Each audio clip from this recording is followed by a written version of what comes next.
बच्चों, इस वीडियो में हम जल प्रलय में पाठ का आगे का भाग पढ़ेंगे। सन 1949 उस बार महानंदा जो नदी है, महानंदा की बाढ़ से घिरे वापसी थाना के एक गांव में हम पहुँचे। लेखक है वो एक गांव में पहुंचा अपने साथी के साथ। हमारी नाव पर रिलीफ के डॉक्टर साहब थे। गांव के कई बीमारों को नाव पर चढ़ाकर कैंप में ले जाना था। एक बीमार नौजवान के साथ उसका कुत्ता भी कुई कुई करता हुआ मतलब आवाज़ करता हुआ नाव पर चढ़ आया। डॉक्टर साहब कुत्ते को देखकर भीषण भयभीत हो गए, मतलब कि जो डॉक्टर थे वो डर गए और चिल्लाने लगे, आ रे कुक्कुर नहीं, कुक्कुर नहीं, कुक्कुर को भगाओ। कुक्कुर मतलब कुत्ता, कुत्ते को भगा दो। बीमार नौजवान छप से पानी में उतर गया। हमारा कुक्कुर नहीं जाएगा तो हम हूँ नहीं जाएगा, मतलब हम भी नहीं जाएंगे। फिर कुत्ता भी छपाक पानी में गिरा। हमारा आदमी नहीं जाएगा तो हम हूँ नहीं जाएगा। परमान नदी की बाढ़ में डूबे हुए एक मुसहरों की बस्ती में हम राहत बांटने गए, मतलब कि उनकी मदद करने गए। खबर मिली थी कि वे कई दिनों से मछली और चूहों को मारकर खा रहे हैं, किसी तरह जी रहे हैं। किंतु टोले के पास जब हम पहुँचे तो ढोलक मंजीरों की आवाज़ सुनाई पड़ी। जाकर देखा, एक ऊंची जगह मचान बनाकर स्टेज की तरह बनाया गया है।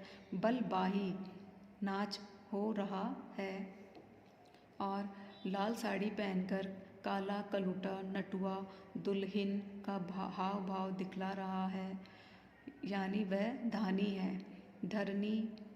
धानी घर छोड़कर मायके भागी जा रही है और उसका घर वाला पुरुष उसको मनाकर राह से लौटाने गया है, मतलब कि वहाँ पे जो नाटक दिखाया जा रहा था। इस पद के साथ ही ढोलक पर द्रुत ताल बजने लगी। धागिड़ गिड़ चक्के चक धुम, चक्के चक धुम, चक धुम चक धुम।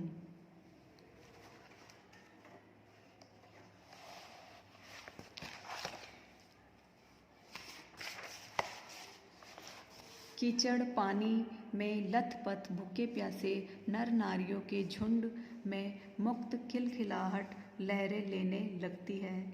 हम रिलीफ बांटकर भी ऐसी हंसी उन्हें दे सकेंगे क्या?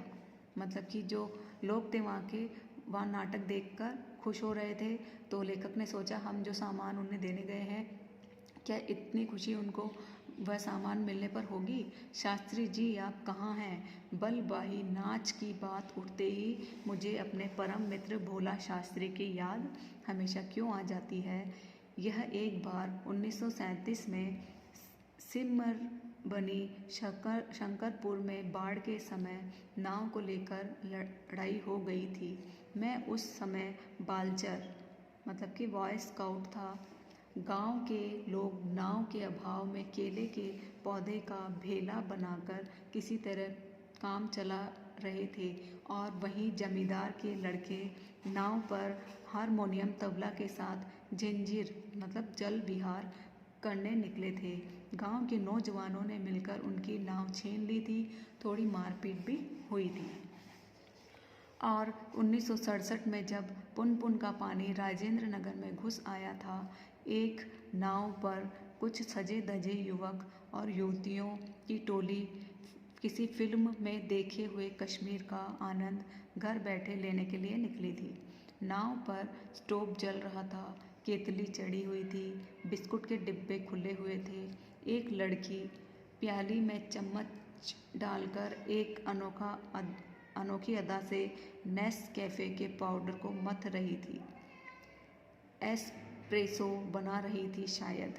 दूसरी लड़की बहुत मनोयोग से कोई सचित्र और रंगीन पत्रिका पढ़ रही थी। एक युवक दोनों पाँवों को फैलाकर बांस की लग्गी से नाव खे रहा था। दूसरा युवक पत्रिका पढ़ने वाली लड़की के सामने अपने घुटने पर कोहनी टेक कर कोई मनमोहक डायलॉग बोल रहा था। पूरे वॉल्यूम मतलब होता है आवाज़, पूरे वॉल्यूम में बजते हुए ट्रांजिस्टर पर गाना आ रहा था। हवा में उड़ता जाए मोरा लाल दुपट्टा मलमल का। हो जी।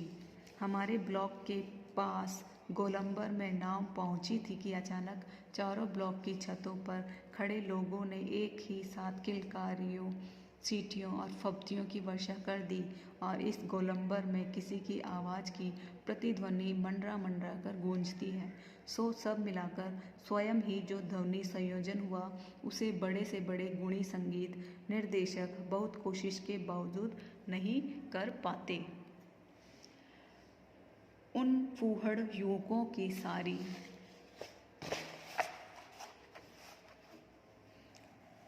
एग्जिबिशनिज्म तुरंत छूमंतर हो गई और युवतियों के रंगे लाल ओंठ और गाल काले पड़ गए।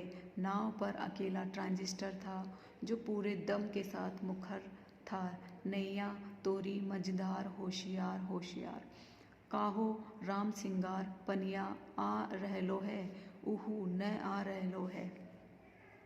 मतलब नहीं आ रहा है। 2:30 बज गए मगर पानी अब तक आया नहीं। लगता है कहीं अटक गया, अथवा वहाँ जहाँ तक आना था आकर रुक गया, अथवा तटबंध पर लड़ते हुए इंजीनियरों की जीत हो गई शायद, या कोई देवी चमत्कार हो गया। नहीं तो पानी कहीं भी जाएगा तो किधर से? रास्ता तो इधर से ही है। चारों ब्लॉक के पानी, सभी फ्लैटों की रोशनी जल रही है, बुझ रही है, सभी जगे हुए हैं। कुत्ते रह कर सामूहिक रुदन कर रहे हैं। रुदन मतलब रोने की आवाज़, और उन्हें राम सिंगार की मंडली डांट कर चुप करा देती है। चौप चौप। मुझे अचानक अपने उन मित्र और स्वजनों की याद आई जो कल से ही Pataliputra colony, Shri Krishnapuri, Boring Road के अथाह जल में गिरे हैं। जितने जी, विनीता जी, बाबू भैया, इंदिरा जी पता नहीं कैसे हैं, किस हाल में हैं वे। शाम को एक बार पड़ोस में जाकर टेलीफोन करने के लिए चोंगा उठाया। कुछ देर तक कई नंबर डायल करता रहा। उधर सन्नाटा था एकदम, कोई शब्द नहीं, टुंग टुंग कुछ भी नहीं। बिस्तर पर करवट लेते हुए फिर एक बार मन में हुआ कुछ लिखना चाहिए, लेकिन क्या लिखना चाहिए? कुछ भी लिखना संभव नहीं। और क्या जरूरी है कि कुछ लिखा ही जाए? नहीं, फिर स्मृतियों को जगाऊं तो अच्छा। पिछले साल अगस्त में निरपंतगंज थाना चकरदाहा गांव के पास छाती भर पानी में खड़ी एक आसन्न प्रसवा हमारी और गाय की तरह टुकुर टुकुर देख रही थी। नहीं, अब भूली बिसरी याद नहीं। बेहतर है आंखें मूंदकर सफ़ेद भेड़ों के झुंड देखने की चेष्टा करूं। उजले उजले सफ़ेद भेड़ों के झुंड किंतु